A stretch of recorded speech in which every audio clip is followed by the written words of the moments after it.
bajas emisiones, descarbonización o renovables. Recíclate cada martes de 10 a 11 de la noche en Radio Intereconomía con José Luis Pichardo y descubre el futuro más verde.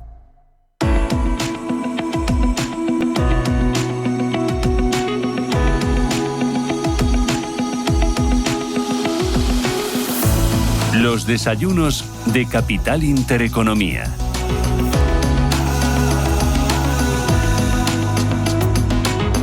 Fundación La Caixa patrocina este espacio.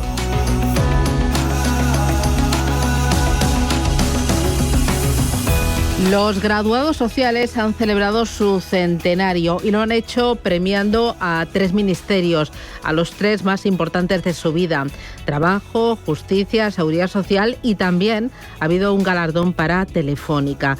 Hoy vamos a ver en qué están, qué les preocupa y sobre todo cómo es su diálogo con las administraciones y dónde ponen ellos las soluciones, con Joaquín Merchán. Joaquín, ¿qué tal? Buenos días. Buenos días. Que es presidente del Colegio General de Graduados Sociales de España. Presidente del Consejo General de Graduados Sociales de España, eso, que aglutina 43 colegios, pero es Consejo General. Vale, Consejo General. Gracias.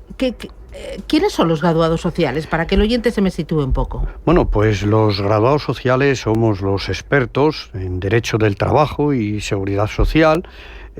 Cubrimos esa materia tan importante, pero también, además de ser los expertos en Derecho del Trabajo y Seguridad Social, llevamos a esa 85% de empresas que asesoramos, llevamos muchísimas materias, como son recursos humanos, porque nuestro grado es en relaciones laborales y recursos humanos, que da la titulación para ejercer luego de grado social. Llevamos prevención de riesgos, recursos humanos, estamos en materia de igualdad y, como no, y lo más importante también, estamos en la jurisdicción social. Nosotros podemos representar a trabajadores y empresarios en la jurisdicción social en igualdad de condiciones que los abogados y procuradores. Tenemos una verdadera panoplia de actividad, en la cual efectivamente nos desplegamos en esa materia que te he dicho tan importante, porque el trabajo es muy importante en la economía de un país, es fundamental. Y en nuestra vida. Y en nuestra vida. Y en eso estamos cada día y cada mañana 17.000 graduados sociales que formamos el Consejo y esta profesión. ¿Y estáis de aniversario? 100 añitos. 100 años que cumplimos. Nacimos en 1925.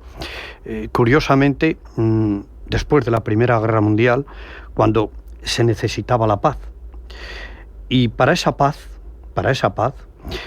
se constituyó, desde el Ministerio de Trabajo y Seguridad Social, se constituyó esta profesión a través de un emblema: justicia social. Porque para que hubiera paz se necesitaba de justicia social. Y nosotros tenemos este emblema. Nuestra profesión lleva el emblema justicia social. Pues en 1925, de forma inteligente, se pensó que para que hubiera paz se necesitaba de justicia social. El otro día se lo decía al rey en la visita, hace 10 o 12 días que estuvimos con el rey, con Felipe VI, le dije que efectivamente nacimos en 1925 con esa necesidad de justicia social para que hubiera paz, y en 2025 seguíamos necesitando esa paz y esa justicia social 100 años después. Y ha cambiado mucho en estos 100 años. Estoy pensando más desde el COVID-19, ¿no? Las relaciones laborales han cambiado de forma bárbara. Las relaciones laborales se han ido transformando durante 100 años. Como la sociedad, sí, ¿no? Como la propia sociedad. Pero es verdad que después del COVID, después del 2020, se han transformado las relaciones laborales y la sociedad. Ha habido un cambio. No podemos obviar este cambio. Pero en lo que a nosotros nos compete, que son las relaciones laborales, han cambiado muchísimo. No son ni las relaciones laborales y la relación con las administraciones. Claro. Pero las relaciones laborales han cambiado. Y esto sí lo tienen que saber, lo deberían saber todos los que legislan, empresarios, sindicatos, que las relaciones laborales de antes del 2020 no son las mismas. Las personas trabajadoras, incluso las empresas, tienen otras necesidades distintas a las del 2020. Y esto hay que saberlo llevar. Claro, y de esas relaciones laborales a día de hoy, ¿qué os preocupa más en vuestra lista? Sí. ¿La primera preocupación cuál es? Bueno, tenemos varias preocupaciones fundamentales. La primera y la más fundamental es que la relación con la Administración ha cambiado de forma tan fundamental como lo que te voy a explicar, que además estamos trabajando para que esto no suceda. La Administración a los graduados sociales, no solo a los graduados sociales, también a otros profesionales, nos mandan notificaciones y requerimientos fuera de horas laborales en festivos, sábados y domingos, en una cantidad que yo ya se la he transmitido a la ministra de Trabajo y Economía Social, se la he transmitido a los partidos políticos, en una cifra de 74 millones de notificaciones fuera de horario laboral en sábados, domingos y festivos a los profesionales. O sea, ¿sábados y domingos? Sí, en festivos. En festivos, sábados, domingos y fuera de horario laboral, 74 millones de notificaciones. Esto en un país que se dice europeo, en un país que se dice moderno. Tocamos a una y mucho por cabeza. Efectivamente. Fuera de horas, te digo cifra de fuera de horario. He dicho y he comentado, el otro día lo comenté en el Senado, en una intervención que tuve, que el día que se cambió la hora de 2 a 3 de la madrugada, yo a las 2 de la madrugada recibí 73 notificaciones. Ya. Bueno, esto es verdad que nadie está obligado a abrir esas notificaciones, pero nadie debería molestarnos, a los ciudadanos, a los profesionales, a esas horas. ¿Qué nos preocupa más? Nos preocupa más que desde el COVID hay una verdadera... ¿qué palabra podría utilizar? Para no utilizar la palabra diarrea legislativa, que está muy usada. Lugares comunes no me gusta utilizar. Pero desde luego hay una abundancia de legislación que pedimos que se debería legislar de otra forma y se debería contar con los técnicos, porque los técnicos somos técnicos, no políticos. Los técnicos de la materia se debería contar más con nosotros. Nosotros no queremos legislar, pero sí que se cuente con nosotros a la hora de legislar para poder efectivamente hacer una ley que tenga virtualidad, que valga para el resto de la ciudadanía. Y luego también en la forma de implementar esas leyes. Se legisla rápido y se implementa mal. En la materia que a mí me preocupa y me trae aquí, en la materia laboral. Y esto es muy grave lo que está diciendo. Se legisla rápido y se legisla mal. Y se aplica mal. Se implementa de forma que efectivamente perjudica a empresarios, perjudica a personas trabajadoras, por ejemplo el salario mínimo, las bases de cotización, se promulgan, se llevan al boletín tarde y a veces está mal. Lo siento mucho tenerlo que decir. Y a la hora de legislar se debe contar más con los técnicos. Pero con los técnicos, no a veces con esos técnicos de universidad que se reúnen en las mesas. Bien el terreno. Claro, los que levantamos la persiana cada mañana. Claro. Lo que está pasando aquí en Intereconomía, lo sabes tú bien lo que pasa todas las mañanas. Entonces yo puedo hablar de Intereconomía, pero quien sabe de Intereconomía, de esta cadena, eres tú que abres la persiana y todo el equipo de personas que la formáis todas las mañanas. Entonces nosotros sí conocemos de esas relaciones laborales. Nosotros somos los arquitectos de esas soluciones cada mañana entre empresarios y trabajadores. Sabemos cómo funciona eso que se llama el mercado de trabajo, que yo digo relaciones laborales y no llamo mercado de trabajo. Por ejemplo, ¿qué opináis ahora cuando me dices se legisla mal y se ejecuta mal? De la reducción de la jornada laboral, esa imposición de Yolanda Díaz. Bueno, de la reducción de jornada siempre niego la mayor. Yo creo que, se lo dije el otro día a la ministra, no ha podido ser. Han tenido 13 reuniones, yo le digo que hubieran tenido que ser 15, y la última de 72 horas sin irse a casa, pero tendría que haber llegado al Parlamento consensuada por empresarios y sindicatos. ¿Y ella qué dice? ¿Qué te dijo? Que no ha podido ser y que se ha hecho todo lo posible. Ya. Seguro que los empresarios, la parte empresarial, dice lo mismo y los sindicatos dicen lo mismo. Yo creo que una reducción de jornada, una ley tan importante que después de 40 años no se había reducido la jornada, creo que debería haber llegado al Parlamento con el consenso de todas las partes. Y yo creo que ha estado cerca, porque si fuimos capaces de consensuar la reforma laboral, la reducción de jornada, yo creo que hemos estado muy cerca, y ahora efectivamente tiene porque los empresarios no se han negado a la reducción de jornada. Nada más dicen que se debe dar a través de la negociación colectiva. Hemos estado cerca y es una pena que no se haya llegado al consenso, porque todos sabemos, y a nadie se le esconde, que va a tener dificultades de aprobación esta reducción de jornada. Y nos vamos a quedar a las puertas de una importante medida que después de 40 años afecta a 12 millones, no afecta a los 21, porque los otros 9 ya tienen reducción de jornada. ¿Hubiera sido más sensato hacer una reducción de jornada laboral contando con los empresarios y haciéndolo a medida, dependiendo de cada sector, cada tamaño de empresa y cada necesidad? Eso hubiera sido lo lógico. Y además de lo lógico, hubiera tenido una aceptación y desde luego al final hubiera actuado de forma como se debe actuar en las relaciones laborales. Te lo decía antes, las relaciones laborales son relaciones al final y tienen que mantener un equilibrio. Tenemos que mantener ese equilibrio. Y siempre lo digo, no deberíamos hacer política con el trabajo. Hay otro asunto que sé que os preocupa especialmente, que es el absentismo laboral. El otro día escuchaba yo a Garamendi, el presidente de la COE, pedir a los sindicatos que hablaran de forma más clara de uno de esos problemas, que es el absentismo laboral. Hay 1,4 millones de personas que no van a trabajar cada día. Primero, aquí, ¿cuál es el diagnóstico? ¿Por qué pasa esto? Y luego, ¿cuál es la solución, Joaquín? Este es un problema que empieza a preocupar. Ha habido un momento en el que no gustaba que se utilizara la palabra absentismo. ¿Ah, no? No. No, estaba mal llamarlo, no era correcto. Vamos a ver, no, es que estamos hablando de bajas por enfermedad común. Y yo creo que vamos a centrarnos en bajas por enfermedad común. Yo no digo que no haya bajas refugio, bajas donde pueda haber cierto absentismo, pero vamos a lo importante, no nos podemos perder en estigmatizar problemas. No podemos hablar de absentismo, pero vamos a hablar de soluciones.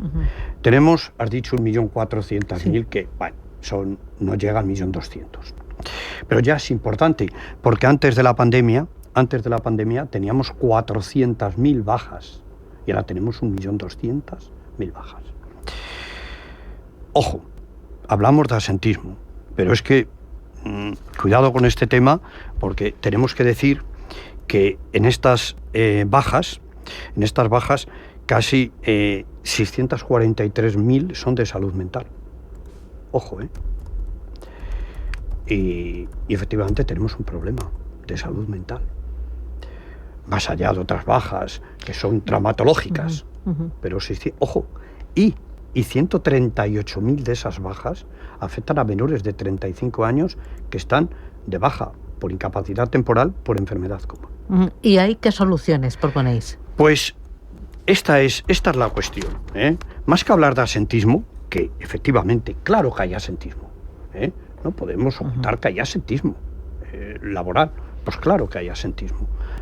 Pero vamos a centrarnos en el problema que tenemos. Y el problema que tenemos que solucionar y bajar estos índices de bajas por incapacidad temporal, que ahora ya sí le preocupan al Ministerio de Inclusión y Seguridad Social, que es al que le tiene que preocupar este tema. Esto no depende del Ministerio de Trabajo.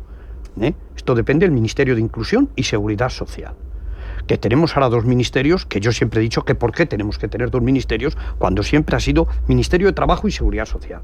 Ahora mismo son 2 ministerios que están separados y que no deberían estar separados.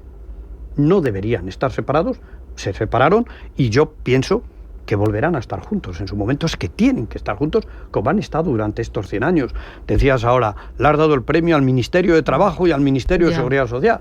Van al Ministerio de Inclusión y Seguridad Social. Es que efectivamente eran antes un ministerio. Pero dicho esto, y la pregunta la quiero responder porque es muy importante lo que voy a decir ahora.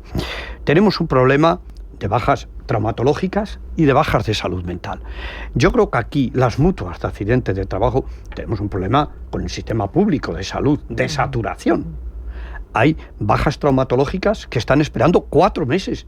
Ojo, y las personas trabajadoras quieren ir a trabajar, pero no pueden con ese hombro y quieren, pero tienen que estar en una lista de espera de 4 meses. Y las mutuas de accidentes de trabajo, es verdad que han perdido ese poder que tuvieron, pero que tienen que recuperarlo, son parte fundamental en este proceso que yo estoy diciendo. Debemos recuperar a las mutuas para que ayuden al sistema de salud y aligeren esta sobrecarga que tiene este sistema y los trabajadores puedan volver antes a trabajar. ¿Y tú crees que esto va a ser una realidad pronto o va a caer sobre mojado? No, esto tiene que ser y va a ser una realidad. Yo creo que el Ministerio de Inclusión y Seguridad Social ya está poniendo el foco en este problema, porque es un problema que primero cuesta muchísimo dinero a las empresas y a los trabajadores, pero no nos olvidemos, lo primero, tenemos que pensar en las personas. Una persona que está con un problema de salud mental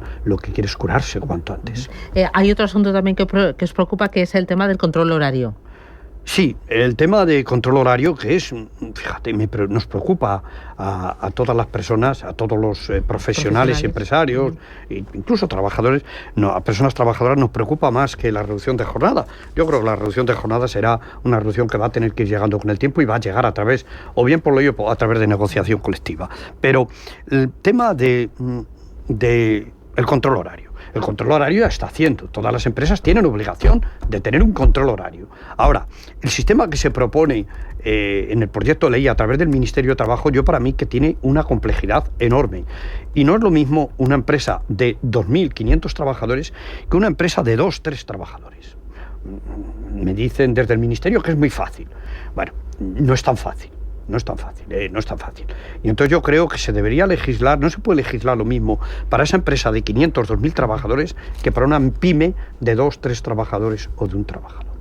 Y ahí sí que deberíamos ir, esa implementación se debe hacer gradual. Están ustedes muy entretenidos ahora que lo pienso yo, ¿no? Porque tiene muchos frentes abiertos y mucho que pelear. Estamos entretenidos porque nos preocupa, primero, la salud de las relaciones laborales. Y también nos preocupa la calidad del trabajo. Se está trabajando sobre una ley de prevención de riesgos laborales.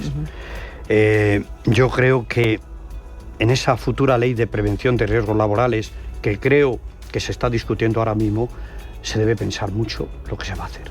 Debemos, fíjate, más que saber y reducir las jornadas, deberíamos evaluar las cargas de trabajo que se está llevando a través, o se hacen las personas trabajadoras, las cargas de trabajo.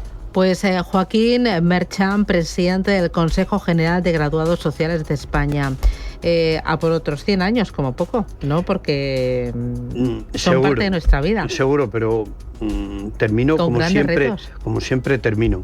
No sé, seguro que 100 años van a estar y vamos a estar mucho mejor, pero lo dejo para mañana. Seguro que hoy es hoy, pero mañana mucho más y mejor, porque este colectivo lleva 100 años trabajando por esas relaciones laborales más justas, más equitativas y desde luego que proporcionen a este país esa riqueza y ese bienestar que todos esperamos, porque en el centro es parte de, como dices, de nuestro bienestar, de nuestro crecimiento, de nuestra prosperidad, porque es verdad que en el centro de nuestro trabajo no está la política, están los ciudadanos. Y eso sí que nos preocupa cada día. Muchas gracias. Pues Joaquín, un auténtico placer. Está haciendo una labor tremenda. A seguir trabajando. Muy bien, el placer es mío estar en esta casa que conozco en Salamanca. Pues colaboro a veces con ellos. La próxima lo hacemos desde Salamanca. Y el placer es Nos vamos para allá. De acuerdo, pues invitados estáis. Muchas gracias. Un abrazo. Adiós.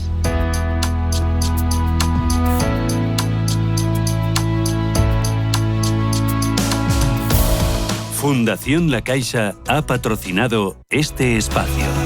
La familia Sáez y la familia Castro aparentemente tienen un día a día similar, pero su realidad es muy distinta. Una de ellas sufre pobreza alimentaria, un problema tan común que cuesta reconocerlo a simple vista.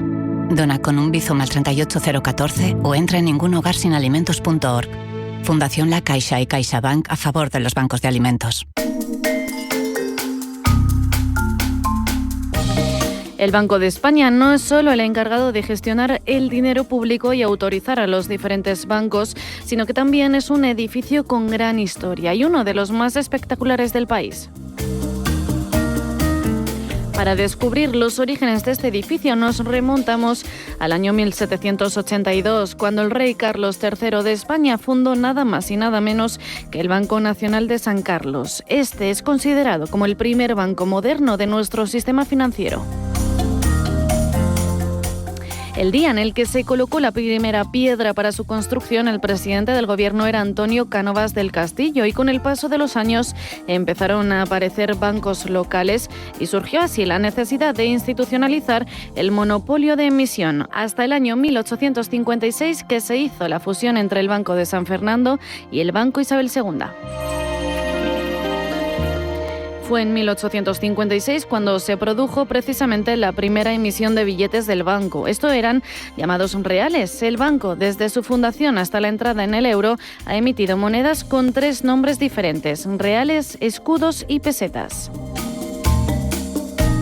Su sede principal está en la calle Alcalá 48 en Madrid, desde el año 1891. El primer edificio donde estuvo el Banco de España en Madrid aún sigue existiendo y se encuentra en la plaza de Jacinto Benavente, entre las calles de la Bolsa y Atocha. Con todas estas dificultades, no es de extrañar que en más de 80 años de existencia nadie se haya atrevido a burlar la seguridad de la cámara acorazada. Es indestructible, ni siquiera las bombas de la Guerra Civil pudieron con ella, y fue aquí donde se refugiaron las familias que vivían en el edificio del banco. Estos son tan solo pinceladas de la historia de uno de los bancos más espectaculares de Europa, el Banco de España.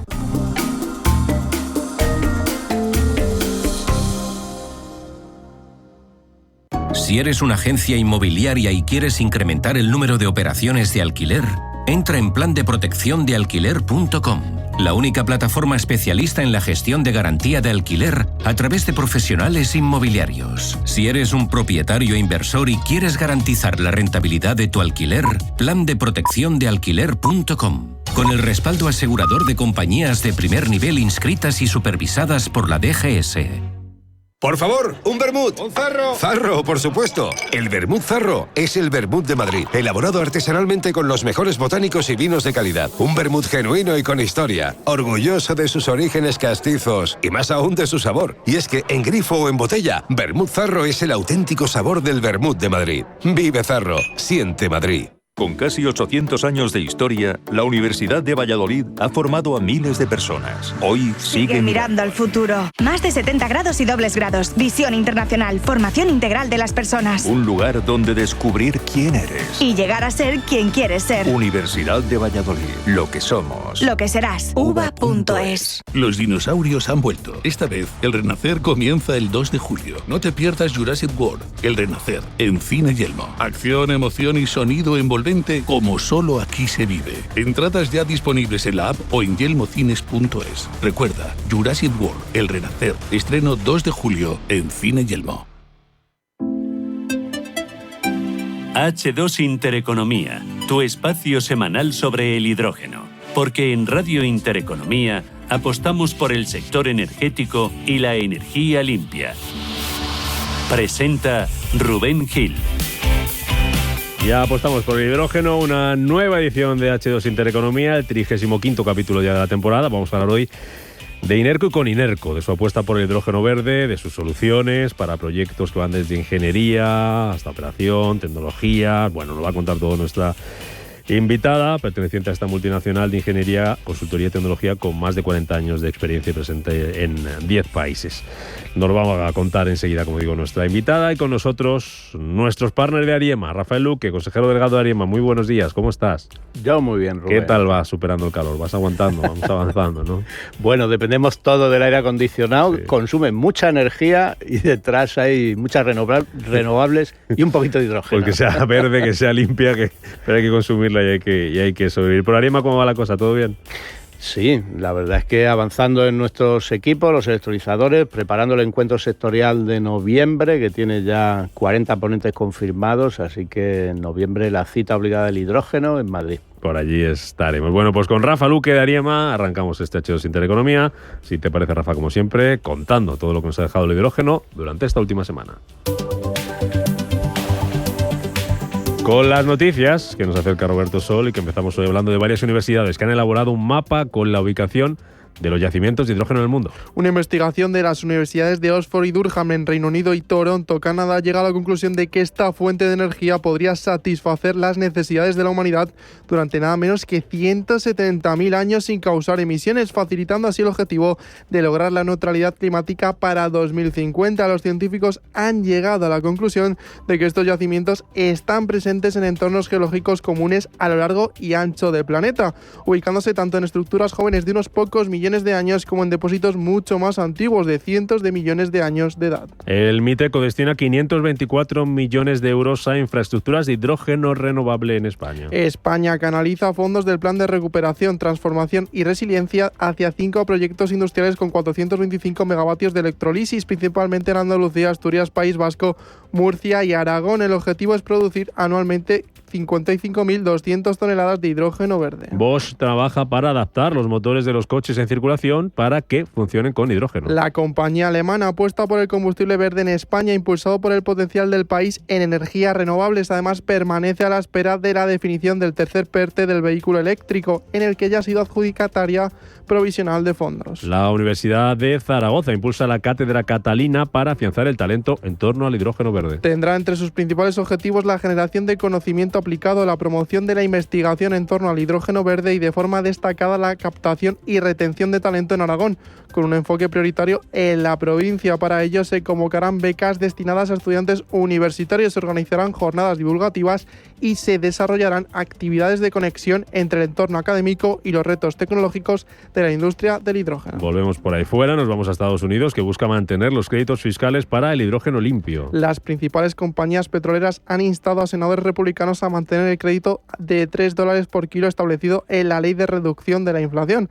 Advierten que su eliminación provocaría cancelaciones de proyectos y pérdida de liderazgo frente a China. Europa inaugura en Düsseldorf la estación de hidrógeno más potente del continente. La empresa H2 Mobility ha puesto en marcha en Düsseldorf, Alemania, la estación de hidrógeno de mayor capacidad operativa en Europa. Este nuevo punto de suministro está especialmente diseñado para atender flotas de vehículos pesados como autobuses y camiones que requieren grandes volúmenes de hidrógeno para sus operaciones diarias. Con esta infraestructura se facilita una recarga rápida y eficiente que impulsa la adopción de la movilidad sostenible en el transporte público y el sector logístico, dos áreas clave para la reducción de emisiones. Y terminamos en Corea del Sur, donde un grupo de investigadores desarrolla un método innovador para producir hidrógeno verde sin catalizadores costosos. La nueva metodología, denominada Electrochemical Activation Operation, permite producir hidrógeno de forma eficiente y duradera utilizando únicamente electrodos comerciales de níquel sin recubrimientos catalíticos adicionales. Además de su estabilidad, el sistema muestra una notable capacidad de autorregeneración, lo que le convierte en una solución sostenible y económica frente a los catalizadores tradicionales. Momento para nuestra noticia sostenible.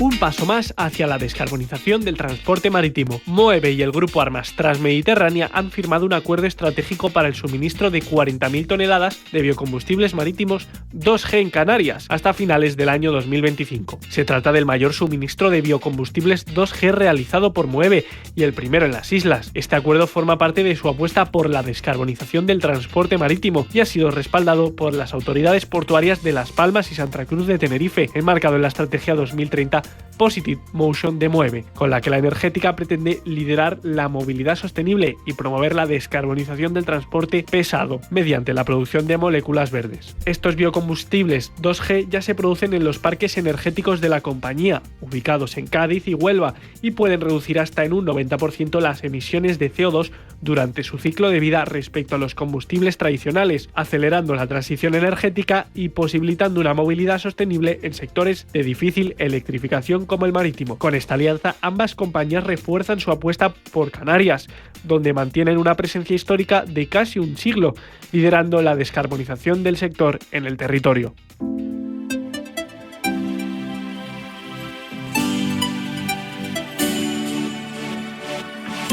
H2 Intereconomía, tu espacio semanal sobre el hidrógeno. Porque en Radio Intereconomía apostamos por el sector energético y la energía limpia.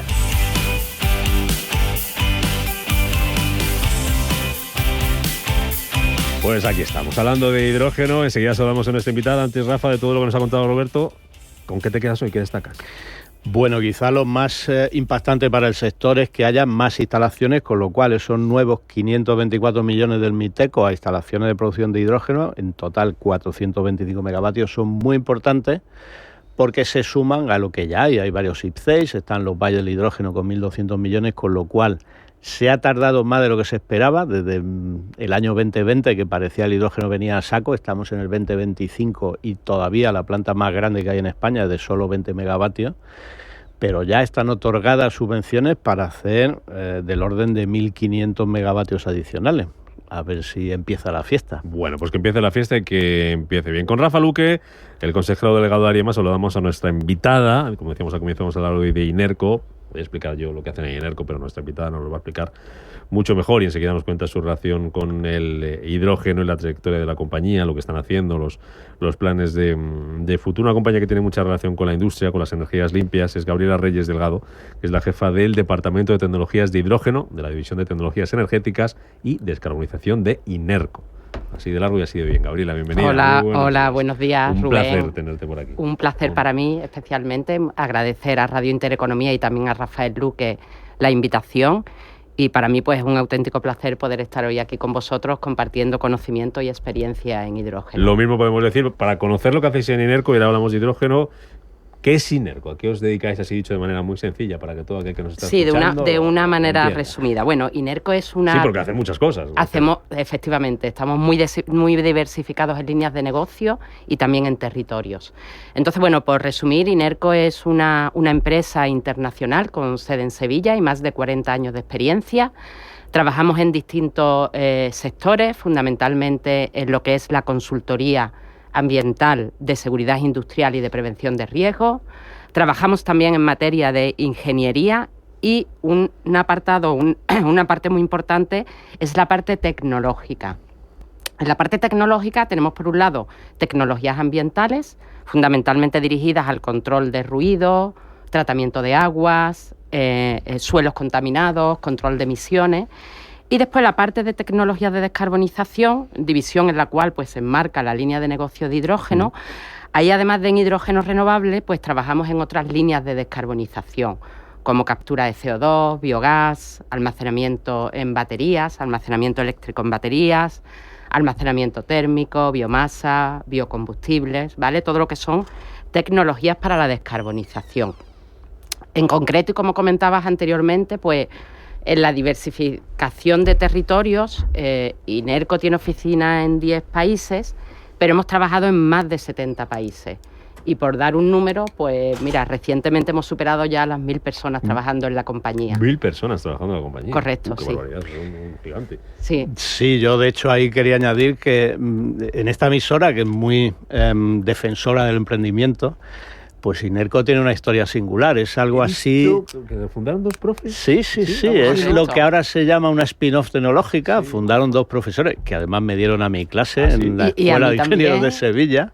Es la primera spin-off de la universidad, la primera spin-off de Andalucía, surgida a partir de la Escuela de Ingenieros Superior de Sevilla. Sí, de hecho el Departamento de Ingeniería Química, y con una vocación muy ambiental, o sea, eran, igual que en este programa hablamos a veces de los frikis del hidrógeno, pues en INERCO eran los frikis de las chimeneas que se iban a medir las emisiones contaminantes de industrias químicas y sobre todo a estudiar métodos para reducir esas emisiones. Para ayudarles, ¿no? Efectivamente. Ese fue nuestro primer negocio, correcto, como Rafael indica, pero después ya evidentemente hemos diversificado en desarrollos tecnológicos, líneas de negocio y también, sobre todo, territorios. Y llegamos al hidrógeno, Gabriela. Llegamos al hidrógeno. ¿Qué hacéis? Aquí estamos. ¿Desde cuándo hacéis por y para el hidrógeno? ¿Qué es lo que hacéis? ¿Qué proyectos tenéis ahora mismo en marcha? ¿El hidrógeno renovable en qué estáis trabajando desde INERCO? Bueno, a ver, nosotros en hidrógeno renovable, en INERCO estamos trabajando en dos tipos de proyectos diferenciados. Por un lado, estamos trabajando en proyectos industriales, ¿vale? Grandes plantas industriales, y por otro lado, en proyectos I+D. Empezando un poco por el primero, aunque bueno, es algo que aplicamos en general a ambas casuísticas, nosotros lo que hacemos en los proyectos de hidrógeno es aportar un enfoque integral. Es decir, que lo que hacemos es que cubrimos todas las actividades necesarias dentro del ciclo de vida de un proyecto, desde los estudios de previabilidad, tan necesarios al inicio de esos proyectos de hidrógeno, ingenierías conceptuales, básicas, FID, el propio EPC del proyecto, es decir, lo que es la ingeniería de detalle, las compras, la construcción, el commissioning de la planta, la puesta en marcha y la operación. Pero además de todas esas, digamos, aspectos técnicos y tecnológicos, también llevamos dentro de los proyectos, basado pues en la experiencia que tenemos en ese ámbito, todo lo que es el permitting industrial, ambiental y de seguridad industrial. Es decir, con el objetivo de obtener los permisos pues tan necesarios para viabilizar esos proyectos de hidrógeno. Yo resumiría que, en definitiva, damos un llave en mano, desde las fases iniciales del proyecto hasta lo que es la operación de la planta, cubriendo pues eso, tanto los aspectos técnicos y de desarrollo de ingeniería como la propia permisología necesaria para obtener esos permisos. Y un poco por dar un número así, ¿vale?, para que os hagáis una idea de en qué proyectos estamos trabajando actualmente. Hemos trabajado en más de 60 proyectos, no solamente a nivel de hidrógeno renovable, sino también hidrógeno y sus derivados, fundamentalmente amoníaco y metanol, en plantas de distintas capacidades, pues desde pequeñitas de 1 megavatio hasta más de 1 gigavatio, pasando por todas las potencias posibles. Y en esos proyectos que hemos hecho, pues lo que comentaba anteriormente, dar todo el ciclo de vida, tanto desde el punto de vista de ingeniería como de permitting de los proyectos. Nosotros en INERCO estamos convencidos que el hidrógeno es un vector energético crucial para la descarbonización de la economía y en especial de la industria, con objeto, bueno, pues de adaptarnos a los mandatos de la Comisión Europea.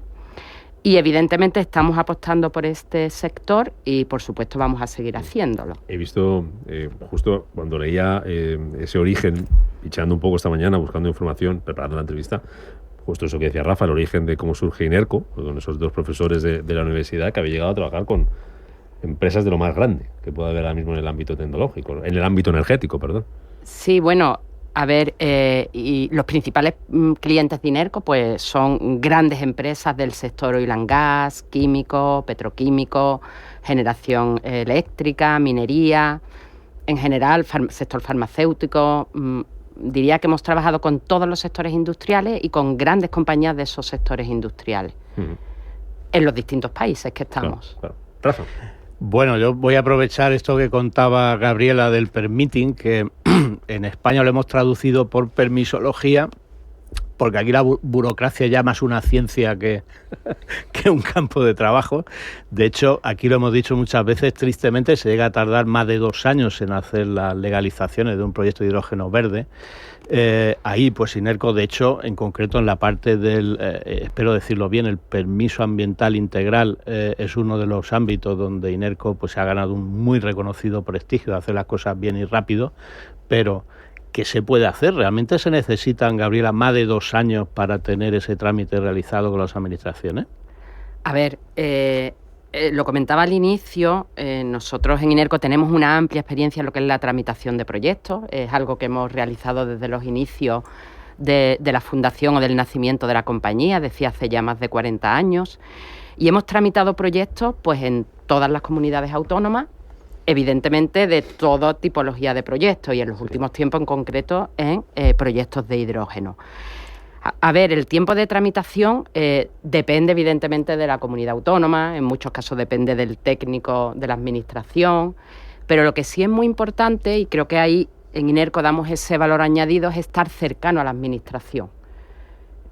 Toda la cercanía que tengas a la administración, pues bueno, tiene las mejores estrategias para hacer ese permitting, tienes al final línea directa con la administración, con la cual pues puedes estar negociando distintos aspectos del permitting, pero es verdad que en definitiva tarda su tiempo y en algunos casos puede ser una de las barreras, que no la única. Yo creo que hay otras barreras más importantes, pero en algunos casos puede ser alguna de las barreras en el desarrollo de este tipo de proyectos. Luego te pregunto por más barreras, pero ya que estamos hablando de la administración, que te lanzaba ahí un poco la piedra, Rafa, vosotros que trabajáis con todas las administraciones, no vamos a decir cuál es la peor, pero si hubiera que hacer un ranking o darle la medalla a la administración con la que más fácil habéis trabajado, hablando de hidrógeno, lo podríamos extender a otros proyectos que hacéis, pero de hidrógeno, ¿quién os lo está poniendo a día de hoy más fácil?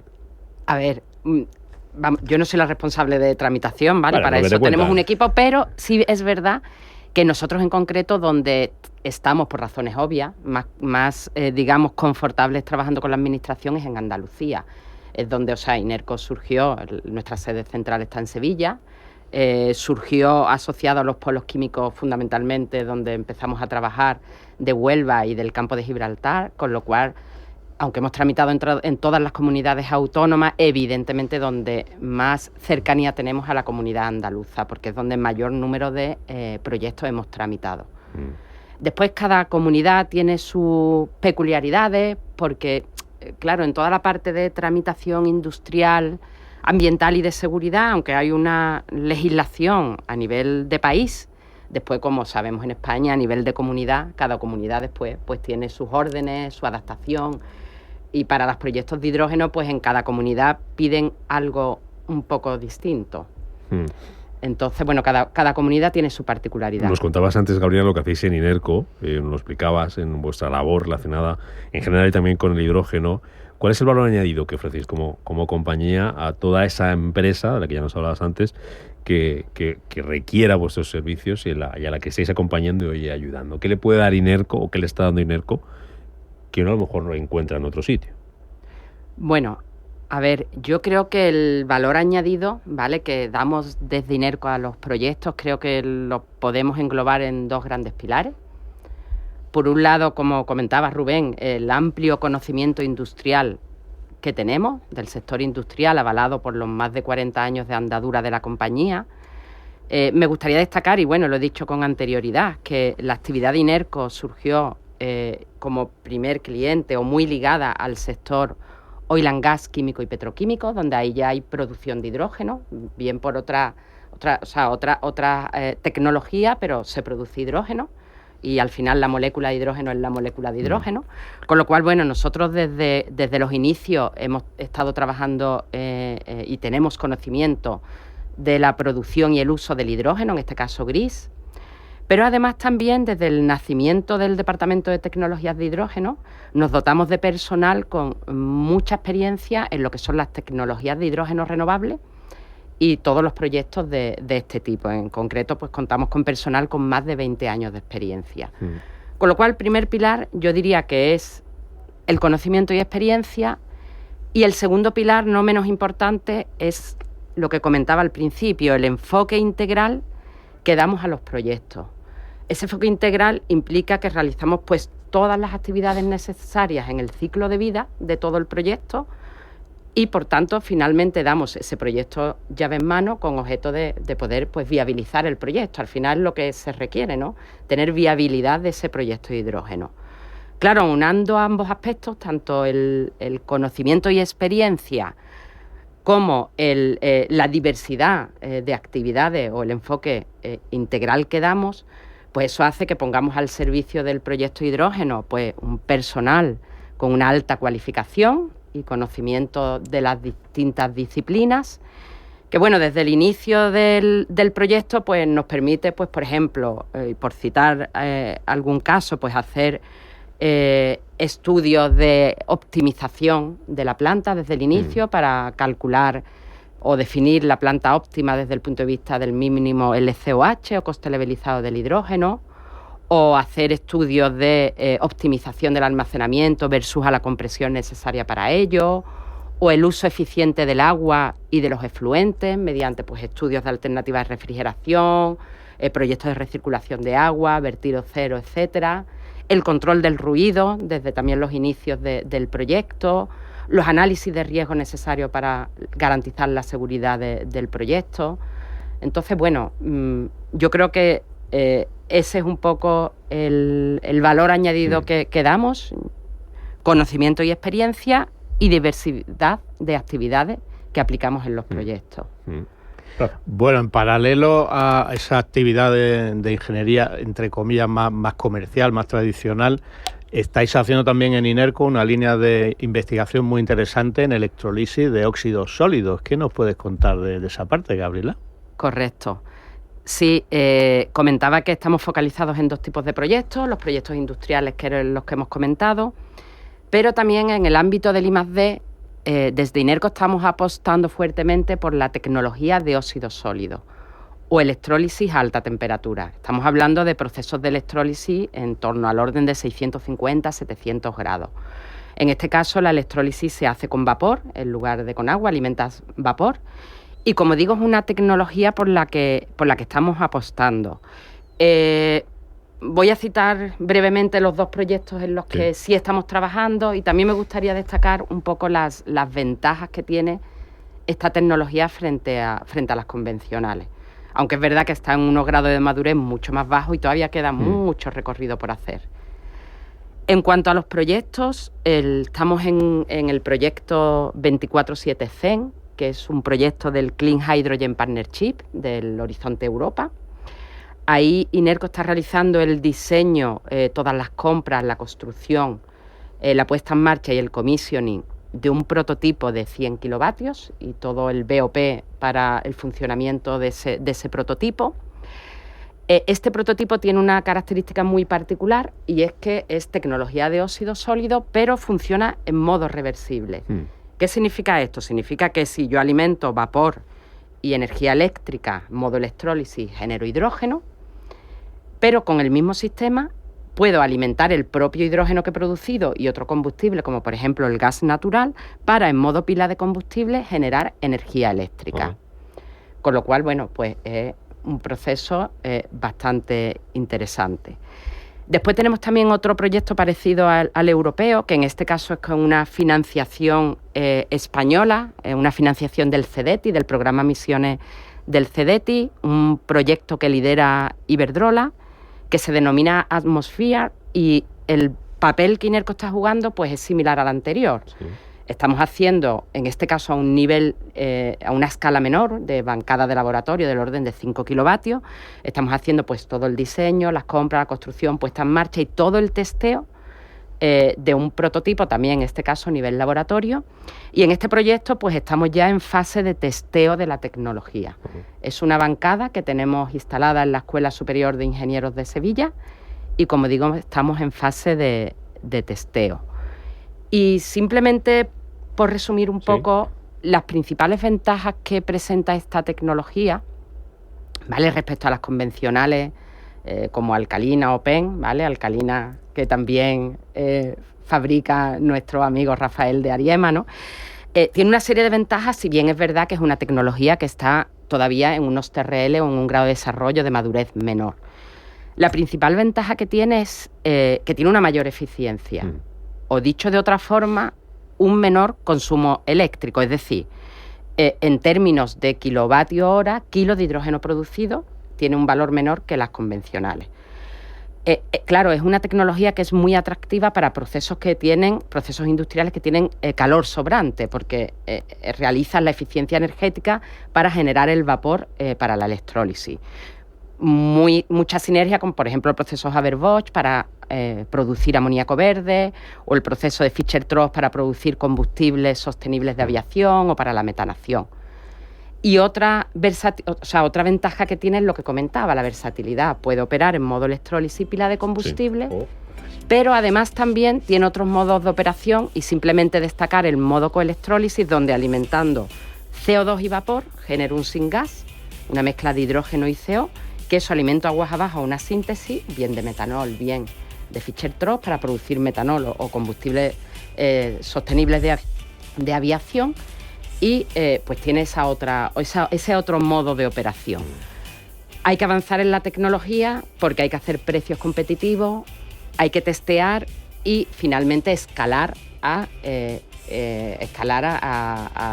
escalas industriales, esos prototipos. Podríamos seguir un buen rato más conociendo todo lo que está haciendo Inerco, pero ya sabe Rafa cómo es esto de la radio, y que no nos dejan seguir más hasta dentro de una semana, así que ahí nos quedamos con las ganas. Ha sido un placer, Gabriela Reyes Delgado, desde Inerco. El placer ha sido mío. Conocer lo que hacéis trabajando en esos proyectos de hidrógeno con esa tecnología, seguir peleando y a seguir creciendo. Correcto. Más de 1000 ya es una cifra ya respetable, muy respetable.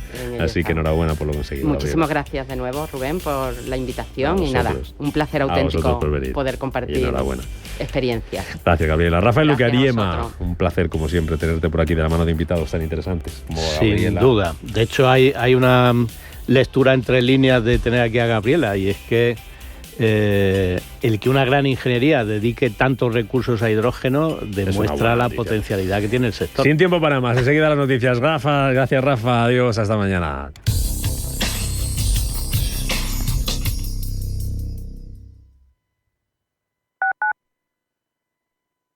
Los soportales y balconadas de la Plaza de Segovia de Navalcarnero, el majestuoso castillo de Manzanares el Real rodeado de enclaves naturales increíbles como La Pedriza, el castillo de la Coracera de San Martín de Valdeiglesias, sus playas en el pantano. Imposible contarte en tan poco tiempo todo lo que puedes descubrir en las villas de Madrid.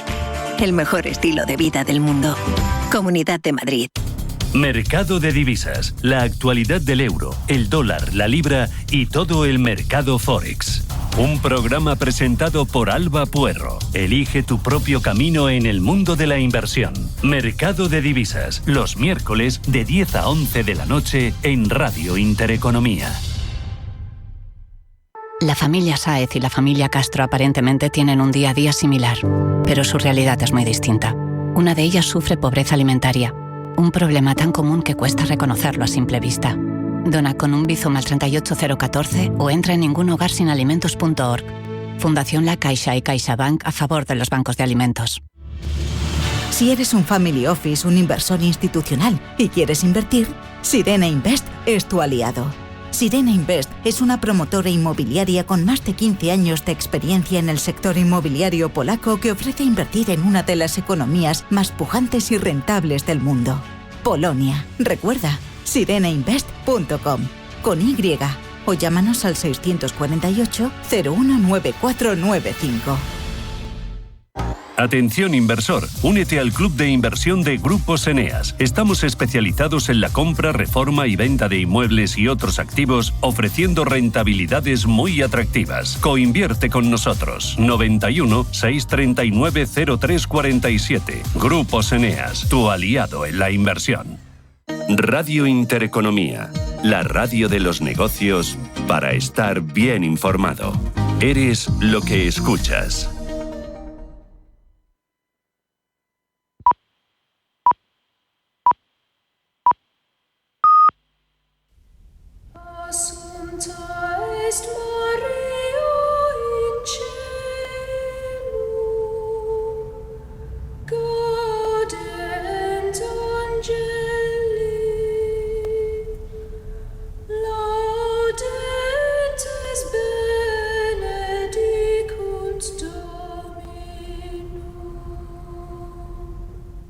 Son las 12 de la mañana, a las 11 en Canarias.